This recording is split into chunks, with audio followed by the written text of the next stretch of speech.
My dear friends, आज हम बात कर रहे हैं उस व्यक्तित्व की जिसे पढ़ने की सुविधा नहीं थी, पढ़ने का अधिकार नहीं था, लेकिन आज जिसके बारे में दुनिया का हर व्यक्ति जानना चाहता है, पढ़ना चाहता है। ऐसा क्या किया? उस ग्रेट पर्सनालिटी ने ऐसा क्या किया जो एक साधारण बच्चा, एक वंचित, शोषित, अछूत बच्चा दुनिया के इतिहास में महामानव बन गया। उनके जीवन का जो मूल काम, जिसे मैं आप लोगों के सामने लाना चाहता हूं, बताना चाहता हूं कि एक इंसान, एक मानव कैसे एक देवता और भगवान के समान लोगों के दुख और दर्द को खत्म करके उनके जीवन को बदल सकता है।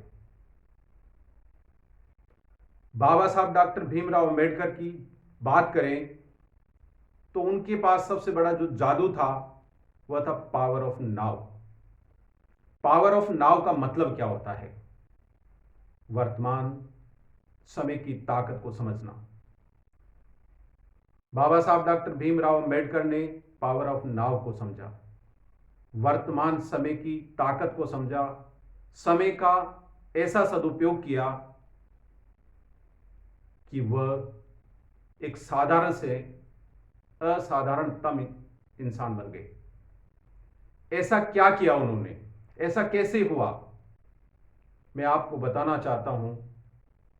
एक सामान्य नागरिक, एक सामान्य व्यक्ति, एक आम इंसान एक सप्ताह में लगभग 40 घंटे काम करता है। कितने घंटे? लगभग 40 घंटे काम करता है। बाबा साहब डॉक्टर भीमराव अंबेडकर ने उसी एक सप्ताह में लगभग 140 घंटे पढ़ाई की। My dear friends,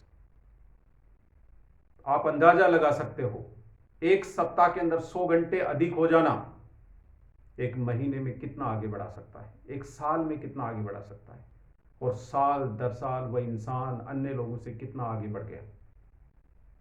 power of now. आप और हम भी इस ताकत को अगर समझ जाएं तो इस समय का चक्रवृद्धि ब्याज है। जो काम हम कर रहे हैं, चाहे हम पढ़ाई कर रहे हैं, चाहे किसी अन्य काम को कर रहे हैं जिसमें हमें सफलता चाहिए, तो हम पावर ऑफ नाउ पर काम करें, वर्तमान की ताकत पर काम करें। और वर्तमान की ताकत समय के साथ छुपी हुई है। समय आपके पास है, आप उसको किस प्रकार से सदुपयोग करना चाहते हैं, किस प्रकार से उसको वेस्ट करना चाहते हैं, इस बात पर निर्भर करता है कि आप क्या होंगे।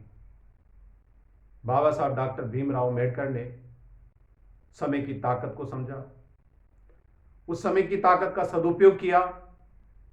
जो काम और लोग एक सप्ताह में 40 घंटे करते थे, बाबा साहब डॉक्टर भीमराव अंबेडकर ने उसी एक सप्ताह के अंदर 140 घंटे काम किया, और वो थी पढ़ाई।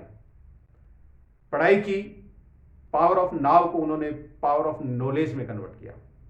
पढ़ाई करके ज्ञान अर्जित किया, ज्ञान की ताकत उन्होंने अर्जित की और बन गए सिंबल ऑफ नॉलेज, इस दुनिया में ज्ञान का प्रतीक। और वो जो ज्ञान उन्होंने प्राप्त किया, वो उन्होंने केवल अपने लिए इस्तेमाल नहीं किया, बल्कि दबी, कुचली, शोषित, वंचित मानवता के लिए उसको काम में लिया, और उससे उन्होंने किया एम्पावरमेंट ऑफ सोसाइटी, समाज के उत्थान में लगा दिया। जितनी ताकत उन्होंने खुद के लिए अर्जित की थी, अपने व्यक्तित्व का निर्माण किया था, जितना ज्ञान उन्होंने खुद ने अर्जित किया था, उस ज्ञान की पूरी ताकत को उन्होंने समाज के उत्थान में लगाया और एक जीवंत दस्तावेज तैयार किया जिसे भारत का संविधान कहते हैं। माय डियर फ्रेंड्स, ये भारत का संविधान एक ऐसी ताकत है, जिन लोगों को सड़क पर चलने का अधिकार नहीं था, जिन लोगों को तालाब में पानी पीने का अधिकार नहीं था, उनको उन सड़कों और तालाबों का मालिक बना दिया।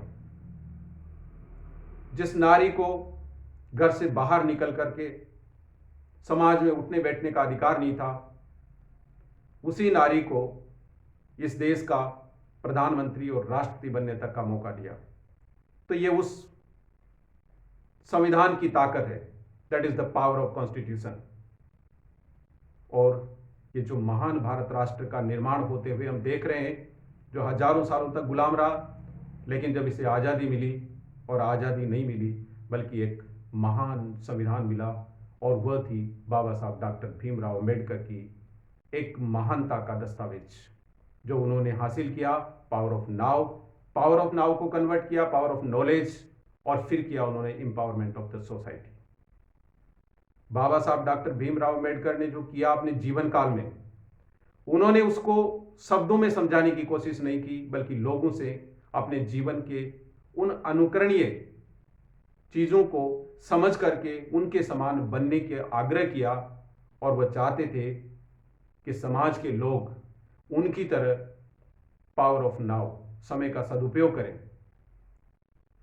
ज्ञान अर्जित करें, क्योंकि शिक्षा, नॉलेज, जिसके बारे में उन्होंने खुद ने कहा था, शिक्षा शेरनी का दूध है, जो पिएगा वो दहाड़ेगा, मतलब ताकतवर होगा। इसलिए कोई कुछ कर सकता है या नहीं कर सकता, लेकिन हर व्यक्ति के पास समय है और पढ़ने में उसका सदुपयोग कर सकता है। पढ़ करके समाज के लिए, हर बच्चे को पढ़ाने के लिए उसका योगदान कर सकता है। और हर व्यक्ति power of now, power of knowledge और एम्पावरमेंट ऑफ सोसाइटी के कंसेप्ट से बन सकता है हर कोई अगला अम्बेडकर।